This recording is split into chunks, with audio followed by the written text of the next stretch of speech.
Joined by Hofstra head coach Simon Riddiough following a 2-2 draw with FDU tonight. Coach, thoughts on tonight's performance? I thought we started off well. First 25 minutes, I thought we created 3 or 4 really good chances. They cleared a couple off the line. And then they had a little bit of a spell of play and kind of knocked the wind out of our sails. And to be fair to them, they got 2 goals late in the first half and sucker punched us. And, fortunately, we rebounded just before half time, which was perfect for us. 2-1 at half time with the wind behind us for the second half. And we felt, although it wasn't our best performance, that we could turn it around and make a difference. But unfortunately, tonight, we had too many bystanders, too many passengers on that field. Positives, Colleen and Jevish scores her first career goal. Carly put in a shift when she came on. She made a difference. I've got to be fair to the subs, the reserve players. When we've asked them to come on and make a difference, they've all done a good job for us. It's not those guys who have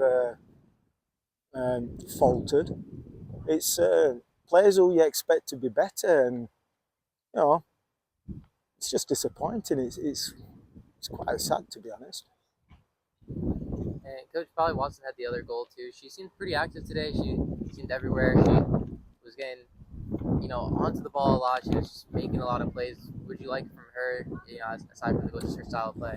Yeah, I haven't been a huge fan of Polly this year so far.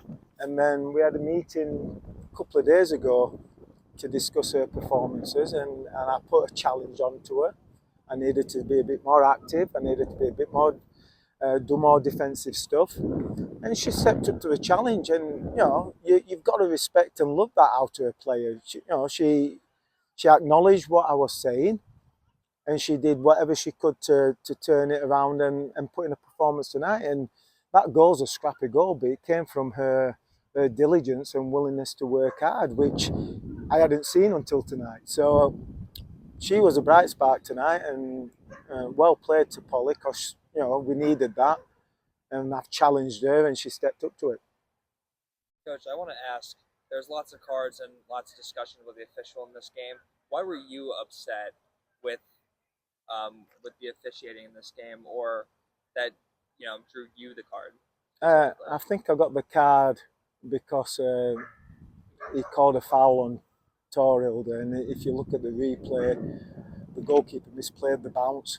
She's falling backwards. She's not going to play the ball, and T tapped it in, and he said that he saw T push her with 2 hands, which is not true.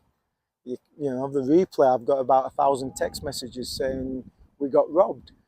That's why I addressed it with the ref, and it was a bit sensitive tonight. The amount of yellow cards he gave out is quite ridiculous. He yellow carded their bench, our bench 6 times. I don't know what he was doing.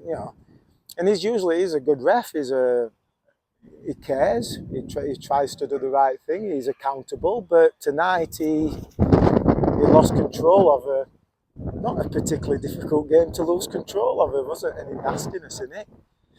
But he felt the need to yellow card everybody who questioned anything he did. So, it must have been one of his nights.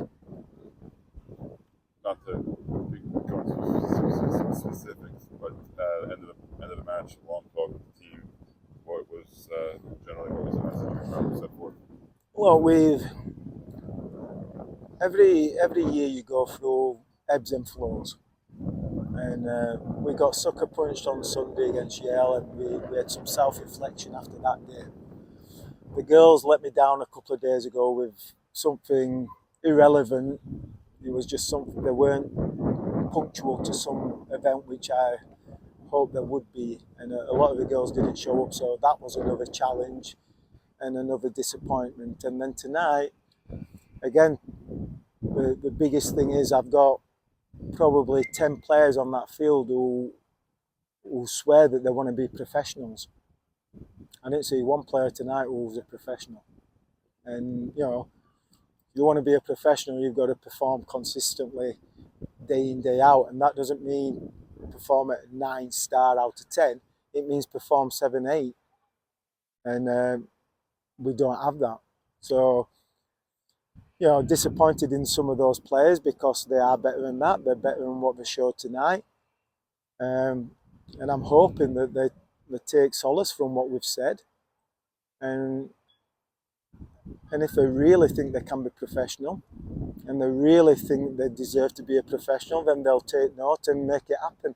If they don't, it is what it is. We'll move on. But this team's got a lot of talent, and they're talented enough to have a really successful season. But we're right now underperforming. Got too many people not willing to be consistently good.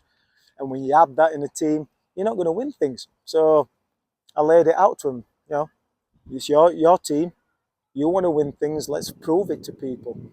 And be a bit more consistent and care a little bit more on the defensive side of stuff. And last thing, long break now before your next game. Is that a blessing or a curse now after a performance like that? Well, you always want to get back on the field after a poor performance, and I thought tonight was a poor performance. And I don't want to take anything away from FDU. They were good. They deserved everything they got out of this game. So I'm not taking anything from them. I'm reflecting on our team, and I thought 9 days after a performance like that, a lot of kids will be upset that they can't prove me wrong, and they're not going to have that opportunity for 9 days. It's a long break. I think we need some people to get healthy. I think that'll be good for us, and I think hopefully in a week or so we'll have everybody at 100% and raring to go. Would I prefer a game on Sunday? Definitely.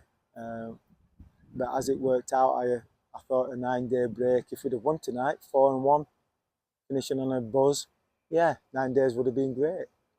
But we're going to have to evaluate what we're going to do over the next 9 days and figure it out and get us primed for next Saturday, which will be another tough game. Coach, thanks for your time. Yeah, thank you guys.